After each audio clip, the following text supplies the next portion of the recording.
എല്ലാ സുഹൃത്തുക്കളെയും ഒരിക്കൽ കൂടി ലൈഫ് വിഷൻ ടോപ്പ് സ്റ്റാറിലേക്ക് സ്വാഗതം ചെയ്യുന്നു. ഞാൻ GK തുമ്പക്കാരൻ. വളരെ ദുഃഖകരമായ ഒരു വീഡിയോയാണ് നിങ്ങളിലേക്ക് എത്തിക്കുന്നത്. വീണ്ടും 2 പേർ മരണപ്പെട്ടു. ആനയുടെ ആക്രമണത്തിൽ നിന്നാണ് അവരുടെ ജീവിതം നഷ്ടപ്പെട്ടത്. ഇതൊരു തുടർകഥയായി ഇപ്പം മുമ്പോട്ട് പോവുകയാണ്. എനിക്ക് കേൾക്കാനുള്ളത് ഈ വനം വകുപ്പ് മന്ത്രിയോടാണ്. ഈ വനം വകുപ്പ് മന്ത്രി എന്താണ് യഥാർത്ഥത്തിൽ ഇതുവരെയായിട്ട് ഇത്രയും മരണങ്ങൾ സംഭവിച്ച് എന്തെങ്കിലും ചെയ്തോ? നിങ്ങൾ ഡൽഹിയിൽ പോയി ആ വകുപ്പ് മന്ത്രി ഈ മൃഗങ്ങളെ ശല്യം ചെയ്യാൻ പാടില്ല, മൃഗങ്ങളെ ഒന്നും ചെയ്യാൻ പാടില്ല ഒക്കെ പറയുമ്പോൾ ഇവിടെ നഷ്ടപ്പെട്ട ജീവന ആരാണ് ഉത്തരം പറയുക? ഇവിടെ പാവപ്പെട്ടവർ അവരുടെ ഉപജീവനത്തിനാണ് അവർ താമസിക്കുന്ന സ്ഥലങ്ങളിൽ വന്ന് കാട്ടാന അവരെ കൊല്ലുമ്പോൾ അതിനൊരു ന്യായീകരണവുമില്ല. ഈ മന്ത്രവാദികൾ മനുഷ്യകുരുതികൾ നടത്താറുണ്ടല്ലോ, ഇടയ്ക്ക് നമ്മൾ കേൾക്കാറുണ്ടല്ലോ. അവരെ ശിക്ഷിക്കാറുണ്ട്, അവർ ജയിലിൽ അടയ്ക്കാറുണ്ട്.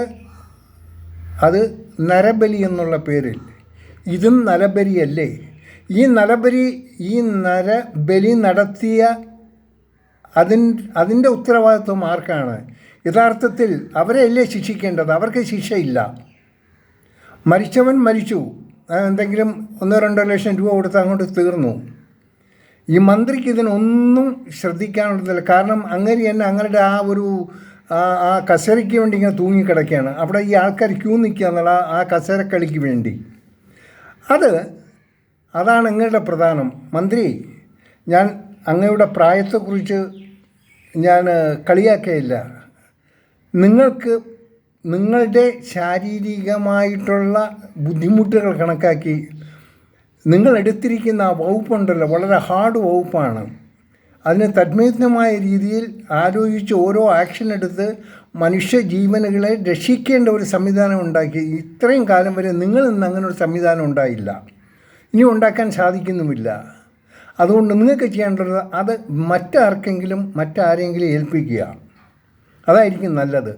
നിങ്ങൾ ഇനി ഈ പ്രായം ഉള്ള സമയങ്ങളിൽ നിങ്ങൾക്ക് മറ്റൊരു കാര്യങ്ങൾ ശ്രദ്ധിക്കാനുള്ള സമയമല്ല ഇപ്പോഴുള്ളത്. അതുമല്ല, നിങ്ങളുടെ ഈ കസേരയിൽ തൂങ്ങിക്കിടന്ന് നിങ്ങളൊന്നും ഇവിടെ വലിയ നേട്ടമൊന്നും കൊയ്യാൻ പോകണില്ല. അത് നാട്ടുകാർക്കും ഗുണമില്ല, ആർക്കും ഒരു ഗുണമില്ലാത്ത ഒരു സംവിധാനമാണ് നിങ്ങളിപ്പോൾ നടത്തിക്കൊണ്ടിരിക്കുന്നത്. അതുകൊണ്ട് പ്രധാനപ്പെട്ട ഈ ഭരണകക്ഷി ഞങ്ങൾ നോക്കുക, കഴിവുള്ളവർ ആരെങ്കിലും പിടിച്ച് ആ സീറ്റിലെങ്കിൽ ഇരുത്തുക, എന്തെങ്കിലും ആക്ഷൻ എടുക്കട്ടെ. എല്ലാത്തിനും വന്ന് ഓരോരുത്തർക്കും വകുപ്പ് കൊടുത്തിട്ടുണ്ട്. ആ വകുപ്പ് നല്ല രീതിയിൽ കൈകാര്യം ചെയ്യേണ്ടത് ആ വകുപ്പ് മന്ത്രിയാണ്. ചുമ്മാ ഒന്നുമില്ലാതെ എവിടെയെങ്കിലും അവിടെ പോയിരുന്ന ഒരു പ്രസ്താവനകൾ ഇറക്കി വല്ല സ്റ്റേജിൽ കയറി പാട്ടും പാടി തബലയടിച്ച് നടക്കുന്ന ജോലിയല്ല വക്കീലിനുള്ളത്. നിങ്ങൾക്കതിനെ കൊണ്ട് സാധിച്ചില്ലെങ്കിൽ നിങ്ങൾ മാന്യമായി ആ സ്ഥാനം ഒഴിഞ്ഞ് മറ്റാരെ ഏൽപ്പിക്കുക. ഇല്ലെങ്കിൽ വളരെ മോശമാണ്. എത്ര ജീവനുകളാണ് നഷ്ടപ്പെട്ടത്? നിങ്ങൾക്കതിൽ ഒരു മനസ്സാക്ഷിയോടും നിങ്ങൾക്ക് ഒരു പ്രതികരണവും നിങ്ങൾക്ക് ചെയ്യാൻ പറ്റുന്നില്ല. നിങ്ങൾ തിരിച്ച് മനുഷ്യനെയാണ് കുറ്റപ്പെടുത്തുന്നത്, മൃഗങ്ങളെയല്ല. മൃഗങ്ങൾ വന്ന് മനുഷ്യനെ ഇങ്ങനെ ചവിട്ടി അരച്ച് കൊല്ലുമ്പോൾ നിങ്ങൾ അത് ന്യായീകരിക്കാൻ വേണ്ടി മാത്രമാണ് നിങ്ങൾ ഇതുവരെയും ശ്രമിച്ചിട്ടുള്ളത്. അത് ഒരിക്കലും ഉണ്ടാകരുത്. കഴിയുന്നത് ഇനിയെങ്കിലും ഈ ഒരു അത്യാഹിതം ഉണ്ടാകാതിരിക്കാൻ നിങ്ങൾക്ക് സാധിക്കുകയും ചെയ്യുക. പറ്റിയ ഇന്ന് നിങ്ങൾ പ്ലെയിൻ കയറുക, നേരെ പോകുക ഇന്ദ്രപ്രസ്ഥാനത്തിലോ ഡൽഹിയിൽ പോയി ഈ മൃഗങ്ങളെ കൊല്ലുന്ന ഏതോ മന്ത്രികൾക്ക് പ്രസ്ഥാനം നടക്കുന്നുണ്ടോ, അവരോട് പറയുക, നേരിട്ട് സംസാരിക്കുക, അതിനുള്ള തൻ്റെ ഇടം കാണിക്കുക, ആർജവും കാണിക്കുക. അല്ല ഇവിടെ നിന്ന് അതും ഇതൊക്കെ പറഞ്ഞിട്ടൊന്നും കാര്യമില്ല. നിങ്ങൾ ഏതെങ്കിലും ഒന്ന് ചെയ്യുക, ഒന്ന് മന്ത്രിപ്പണി ചെയ്യുക. നിങ്ങൾ കറക്റ്റായിട്ട് മന്ത്രിപ്പണി ചെയ്താൽ നിങ്ങൾ ജനം ആദരിക്കും, റെസ്പെക്റ്റ് ചെയ്യും. ഇതൊരുമാതിരി ഈ പൂച്ചാങ്കളി കാണിക്കുന്നതിന് നിങ്ങൾക്കൊക്കെ ഇത്രയും പ്രായമായ മനുഷ്യനല്ലേ, കുറച്ച് പക്വത വേണ്ടേ? നിങ്ങളുടെ ആരോഗ്യം ഒട്ടും നിങ്ങളെ അംഗീകരിക്കുന്നില്ല. നിങ്ങൾക്ക് പറ്റിയ പണിയുമല്ല ഇപ്പോൾ നിങ്ങൾ എടുത്തിരിക്കുന്നത്. സോ പ്ലീസ്, മനുഷ്യനെ കൊല്ലാതിരിക്കുക, അതിനുള്ള മാർഗനിർദ്ദേശങ്ങൾ തേടുക. നിങ്ങൾ മറ്റാരോടും പറയുന്നത്. ഇപ്പോൾ നിങ്ങൾ തന്നെ മുഖ്യമന്ത്രിയെ കണ്ടാൽ മുഖ്യമന്ത്രിക്ക് പിടിപ്പത് പണിയുണ്ട്, അദ്ദേഹത്തിനുണ്ട് ടെൻഷൻ കുറച്ചൊക്കെ. അത് നിങ്ങളും കൂടി ഒരു ടെൻഷനായിട്ട് മാറല്ലേ? അങ്ങനെ ഇപ്പോൾ നല്ല ബുദ്ധിമുട്ടുള്ളതാണ്. കാരണം എല്ലാവർക്കും ഓരോ ബുദ്ധിമുട്ടുകളുണ്ട്. ഓരോരുത്തരും അവരവരുടെ സ്ഥാനങ്ങൾ ഉറപ്പിക്കാൻ പെടാപ്പാടുപെടണം. പക്ഷേ മനുഷ്യനെ ബലി കൊടുത്തിട്ട് ഈ കസേരയിൽ തൂങ്ങിക്കിടക്കാമെന്നുള്ള സംവിധാനം അത്ര നല്ലതല്ല. നിങ്ങൾ വിചാരിക്കരുത് നിങ്ങൾ കാണിക്കുന്നതെല്ലാം കറക്റ്റാണെന്ന്. വളരെ വളരെ വില കുറഞ്ഞ ചില പ്രസ്താവനകൾ നിങ്ങളുടേത് ഒട്ടും മനുഷ്യൻ അംഗീകരിക്കാമെന്നുള്ളതല്ല. സോ ദയവ് ചെയ്ത് നിങ്ങൾ ഈ ആനക്കണി ഇല്ലെങ്കിൽ കുറേ ആൾക്കാരെ പിടിച്ച് അവിടെ ഒരു യൂണിഫോം വാങ്ങിക്കൊടുത്ത് ഒരു തോക്കും കൊടുത്ത് നിർത്തിയിരിക്കുക.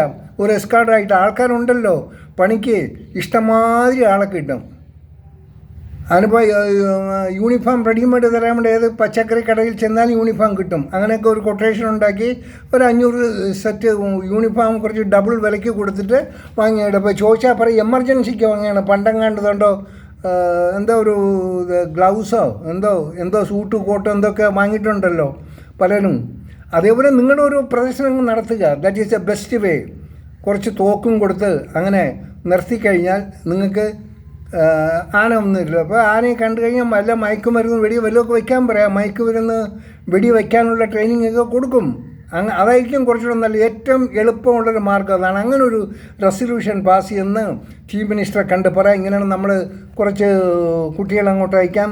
ഇപ്പോൾ ജോലിയില്ലാതെ കുറച്ചധികം ആൾക്കാരുണ്ടല്ലോ, അവർക്ക് നമ്മൾ മയക്കുകൂടി വയ്ക്കുന്ന തോക്കും കൊടുത്ത് കുറച്ച് യൂണിഫോം ഇട്ട് നേരെ കാട്ടിലേക്ക് അങ്ങ് വിട്ടേക്കാം. പാവം അവർക്കൊരു ജോലിയുമായി നല്ല ശമ്പളവും കിട്ടും. It is N emergency. ഒരു എമർജൻസി ഇതിൽ ആരെന്ത് ചിലവാക്കിയാൽ ആരും ഒന്നും നോക്കത്തില്ല. സോ ഞാൻ റിക്വസ്റ്റ് ചെയ്യാണ്, മന്ത്രി അങ്ങനെ വല്ലതും നോക്കുക. ഇത് എളുപ്പം പണിയാണ്. നിങ്ങൾ ഡൽഹിയിലൊന്നും പോകണ്ട. കുറേ നേതാക്കൾ കുറേ പ്രവർത്തകരൊക്കെ അങ്ങോട്ട് കൂട്ടിയാൽ നിങ്ങളുടെ ശിങ്കിടികൾ കുറച്ച് കാണുമല്ലോ, കുറച്ച് പണിയുമായി ഒരു 200-300 ആൾക്കാർ എടുത്തിട്ട് പെട്ടെന്ന് കുറേ മയക്കുവെടി വയ്ക്കുന്ന തോക്കും അതിൻ്റെ സാമഗ്രികളൊക്കെ കൂടെ വാങ്ങുക. അതിന് വേണ്ട ഗൈഡൻസ് വനം വകുപ്പ് ആൾക്കാരൊക്കെ കാണും, അവർക്കൊക്കെ അതിൻ്റെ ഐഡിയാസ് കാണും. അങ്ങനെ പെട്ടെന്ന് ഡിപ്ലോയ് ചെയ്യുക. That is A best way. ആകെ ഉള്ള റെമഡി അതാണ്. അപ്പോൾ ഈ ആന വന്നാൽ അതിൻ്റെ ഓരോരോ ഫെൻസിങ് പോലെ ഫെൻസിങ് ഒന്നും കെട്ടണ്ട, അത് ഒരുപാട് കാശാകും. ഇത് അവിടെയൊക്കെ കൂടി ഇരുന്നിട്ട് 2-3 ഗ്രൂപ്പായിട്ട് ഇരുന്ന് ആന വരുന്നത് നോക്കി വല്ല സൗണ്ട് ഒച്ചപ്പാടൊക്കെ വെച്ച് ഇവരൊക്കെ വിരട്ടി വിടാം. പാവങ്ങൾ അവർ കൃഷിപ്പണിയും ചെയ്യും. അങ്ങനെ വല്ലതും ഒന്ന് ആലോചിക്കുക. ഓക്കെ, ഏറ്റവും എളുപ്പ പണിയാണ് അത്. ഗുണ്ടും കിട്ടും, തോക്ക് കിട്ടും, യൂണിഫോം കിട്ടും, പണിക്ക് ആളെയും കിട്ടും. അതായിരിക്കും നല്ലത്. അങ്ങനൊരു പണി നോക്കാം മന്ത്രി, പ്ലീസ്. അതായിരിക്കും നിങ്ങൾക്ക് ഇപ്പോൾ പറ്റും. ഇനിയിപ്പോൾ നിങ്ങൾക്ക് ഈ ഫ്ലൈറ്റിലൊക്കെ കയറി അവിടെ ഡൽഹിയിലൊക്കെ പോയി കിടന്ന് സംസാരിക്കാനൊക്കെ ബുദ്ധിമുട്ട്. അവർ ഹിന്ദിക്കാരാ. ഇനി മന്ത്രിക്ക് ഹിന്ദി അറിയുമെന്ന് എനിക്കറിയില്ല. അത് ചോദിക്കോ, സാബ് देखो हमारा आदमी लोग मरता है, आप थोड़ा कुछ ना कुछ करो. वो किला वो हाथी बहुत ख़राब है, वो बहुत प्रॉब्लम कर रहा है. അങ്ങനെ പറയുക പോയി. ഞാൻ ഹിന്ദി പറഞ്ഞ് ശ്രമിക്കുക. പറഞ്ഞ് ഇവിടെ ആനകളുടെ വലിയ ശല്യമാണ്, മനുഷ്യനെ കൊല്ലുന്നു, അതുകൊണ്ട് ഞങ്ങൾക്ക് എന്തെങ്കിലും ചെയ്യണമെന്ന് മലയാളത്തിൽ പറഞ്ഞാൽ കേൾക്കത്തില്ല, ഇംഗ്ലീഷ് കേൾക്കുമായിരിക്കും. പക്ഷേ ഹിന്ദിയിൽ തന്നെ അങ്ങ് പറഞ്ഞ കുറച്ച് ഞാനൊരു ആംബിയൻസ് ഉണ്ടാകും.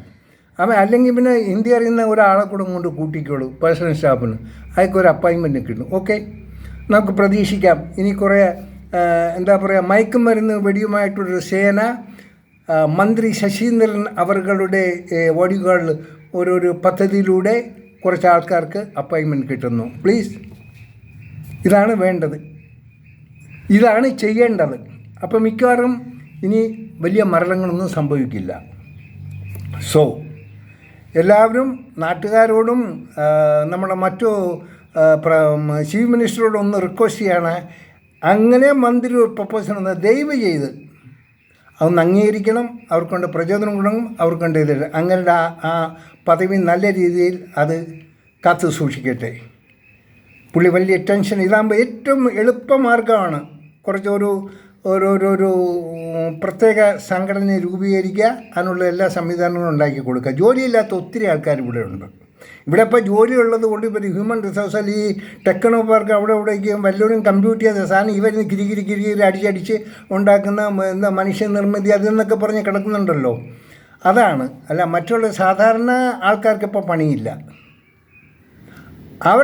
അവർക്ക് ഈ പണി കൊടുത്താൽ അവർ അന്തസ്സായിട്ട് അവിടെ പോയി നല്ല കാട്ടിൽ നല്ല സുഖമായിട്ടിരിക്കാൻ നല്ല കാലാവസ്ഥയാണ്. രാത്രി ഒന്ന് ഗ്രൂപ്പായിട്ട് ചേർന്ന് നിന്ന് എന്തെങ്കിലും വെടി വെച്ചായിട്ട് കഴിഞ്ഞാൽ ആനയൊന്നും ആ ഏരിയയിൽ വരികയില്ല. അതായിരിക്കും ഏറ്റവും നല്ലത്.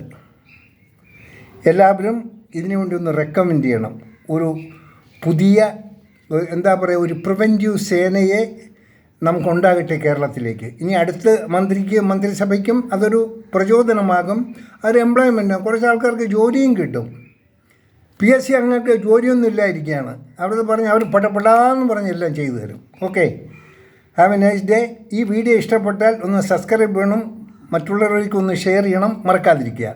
Have A nice day. കാണാം വീണ്ടും മറ്റൊരു വീഡിയോയിൽ കൂടി. Thank you.